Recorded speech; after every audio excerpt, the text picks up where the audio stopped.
CNN's Sunlen Serfati is in Spartanburg, South Carolina today. Sunlen, the Cruz campaign must be doing kickflips after last night's finish, but what are they saying today about their prospects in the Palmetto State?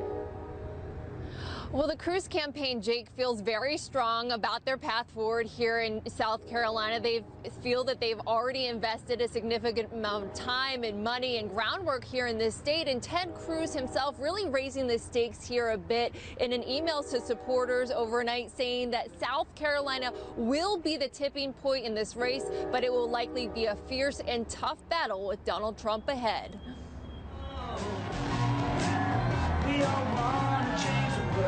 After a decisive New Hampshire win, we are going to make America great again. Donald Trump is zeroing in on South Carolina. We've already had dirty tricks in this campaign, so, I'm ready for whatever they want to throw at me, and that's fine. And he's setting his sights on rival Ted Cruz, already running this TV ad. What kind of man talks from both sides of his mouth on amnesty for illegals on national television and still denies it? Just a small preview of the absolute collision course in South Carolina. The two insurgent candidates now both with a win under their belt, gunning for the other. Iowa and New Hampshire have performed their historic role. They're narrowing the field. They're narrowing the choices. And now it's up to South Carolina to pick a president. In a web video, Cruz painting Trump as a fake Republican. Hey, Hillary, I'll give you money to be my friend. Check out my house, Mr. Trump. That's a lousy house. I'm going to take your house with eminent domain and park my limos there. Eminent domain!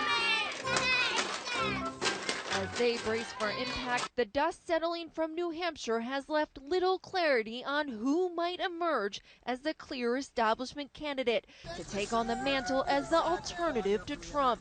They pushed the pause button, so everybody's going to have to make their case. After getting help from his mother in New Hampshire, vote for Jeb. The Florida governor is leaning on his older brother, President George W. Bush, with this radio ad.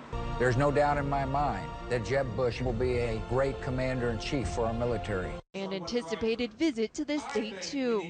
Others will have to resort to other means to build on New Hampshire momentum. Ohio Governor John Kasich hoping to capitalize on his solid second-place finish, but he faces an uphill climb.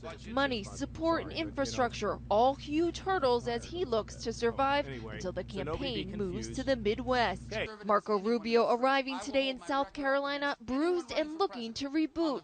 So in my mind, you learn from it. The senator taking the blame, admitting he screwed up. His overly scripted debate performance cost him votes. Just didn't finish strong. I mean, we wanted to do a lot better in New Hampshire, and clearly, my performance on Saturday had an impact down the stretch.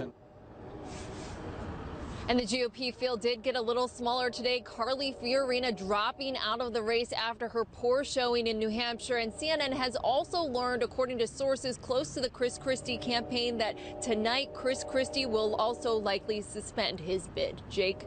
All right, no formal announcements yet from Christie, but that's anticipated. Sunlen Serfati in South Carolina, thanks so much.